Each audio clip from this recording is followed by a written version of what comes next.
Hi everyone, I hope you're keeping safe and healthy during this difficult time.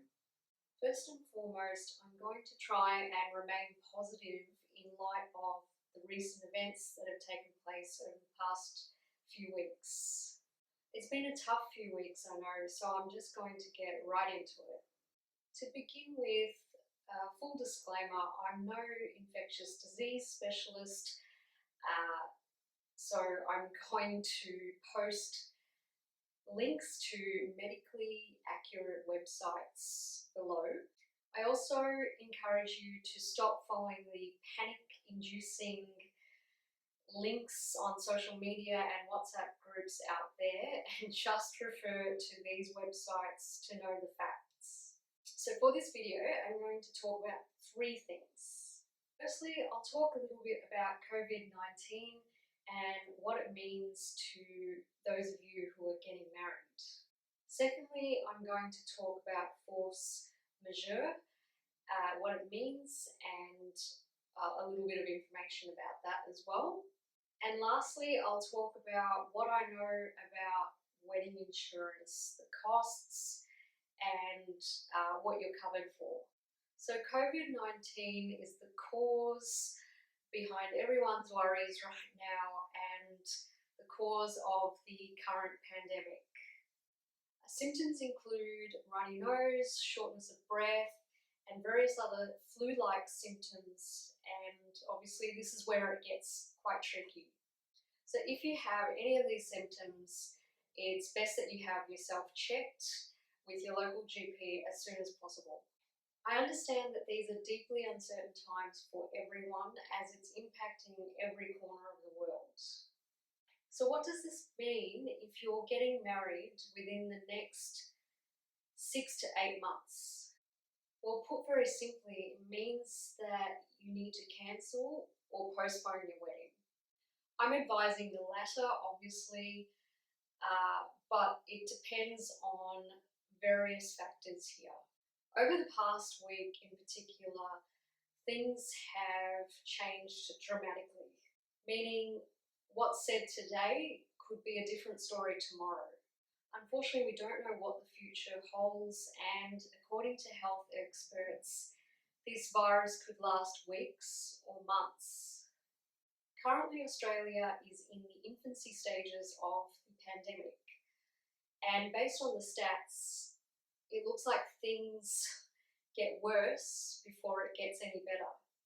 Even if the rules are lifted later this week, I would seriously suggest that you postpone your wedding.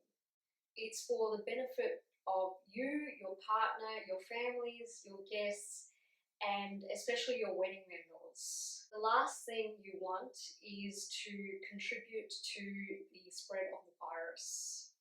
If, and this is a very big if, postponement is not an option for you, you're going to have to be prepared for a number of different possibilities. Number one, the possibility of hosting your wedding and events with less number of people.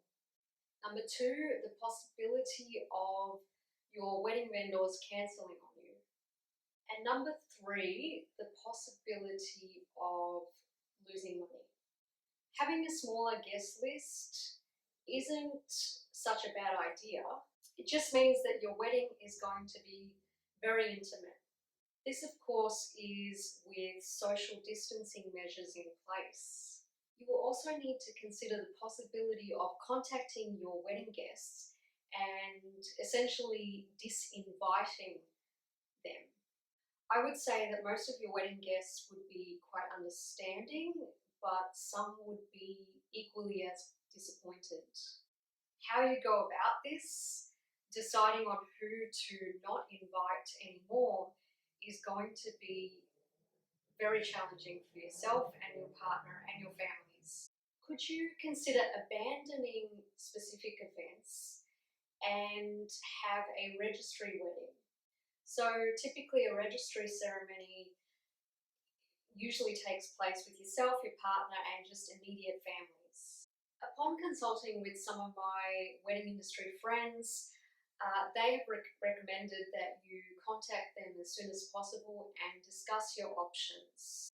You will find at the moment that majority of wedding vendors will actually keep your deposits.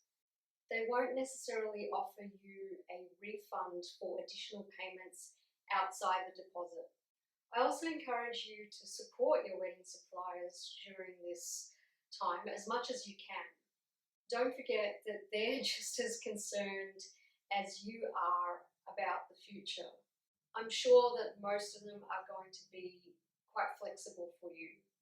If you have an option to postpone your wedding to a weekday, then it's definitely worth considering. I also just want to quickly add a quick tip about your wedding outfits. Just remember that there could be some delays with production, manufacturing, as well as shipment right now.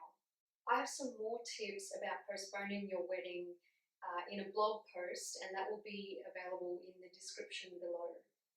Next, let's talk about force majeure. Force majeure is the clause that's included in contracts to remove liability for natural disasters or catastrophes that are beyond anyone's control. Your wedding vendors are not obligated to cover any losses that you might incur as a result. You'll see this pretty much in every wedding contract.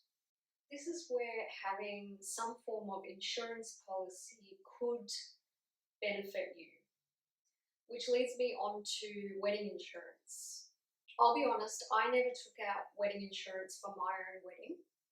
In light of recent events though, for example, the recent bushfires, floods, and now this pandemic, you could look into the various insurance policies out there. So what should you look for in a wedding insurance policy? Wedding insurance plans can include things like wedding cancellation, postponement or rescheduling, wedding supplier failure, hire cars or transport, wedding outfits and rings, your wedding gifts, and personal liability, for example, if you get injured on the wedding day.